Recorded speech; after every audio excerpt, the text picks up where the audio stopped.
கிறிஸ்துவுக்குள் அன்பானவர்களே, இன்றைய தியானத்திற்கு நாம் எடுத்துக்கொண்ட வேத பகுதி எபிரேயர் 13:5-6.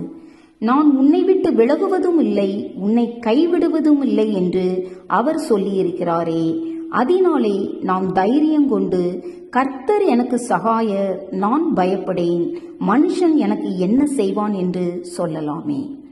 இங்கு கர்த்தர் நம்மை விட்டு விலகுவதில்லை என்றும் நம்மை கைவிடுவதில்லை என்றும் நமக்கு வாக்கு பண்ணியிருப்பதை பார்க்கிறோம்.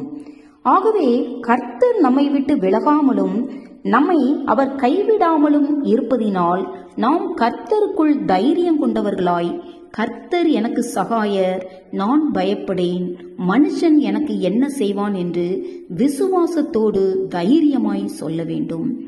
ஏனென்றால் தேவனுக்கு விரோதமாக மனுஷனால் ஒன்றும் செய்ய முடியாது.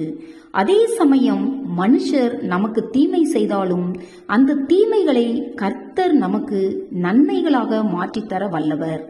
காரணம், கர்த்தரே நம்முடைய சகாயர் என்று இந்த வசனம் சொல்லுகிறது. எனவே நாம் தைரியத்தோடு தேவன் சொன்னதை அப்படியே துணிகரமாக விசுவாசத்தோடு அறிக்கை பண்ண வேண்டும். இதைத்தான் இயேசு கிறிஸ்து சாத்தான் உடனான சந்திப்பின் போது மத்தேயு 4:7 எழுதப்பட்டிருக்கிறதே என்று அப்படியே துணிகரமாக விசுவாசத்தோடு அறிக்கை பண்ணுவதை பார்க்கிறோம். இப்படியாக நம் வாழ்க்கையிலே தோன்றும் சவால்களை நாம் தேவனுடைய வார்த்தையை கொண்டு முறியடிக்க வேண்டும். தேவன் தம்முடைய வார்த்தையை நமக்கு தந்ததின் நோக்கமே நாம் தேவ வார்த்தையை துணிகரமாகவும் தைரியமாகவும் பேசுவதற்கே.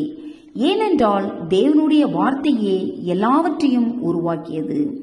எனக்கு அன்பானவர்களே, நம்முடைய வாயிலிருந்து புறப்பட்டு வருகின்ற தேவ வார்த்தையானது எல்லா சூழ்நிலைகளையும் மாற்றக்கூடியது என்பதை நாம் அறிந்தவர்களாய் தேவ வார்த்தைக்கு பணிந்து கீழ்ப்படிந்து அதை நம் இருதயத்தில் விசுவாசித்து வாயினால் அறிக்கை பண்ணும்போது தேவ வல்லமையானது நம் சார்பாக புறப்பட்டு போய் காரியங்களை நடப்பிக்கிறதாய் இருக்கிறது.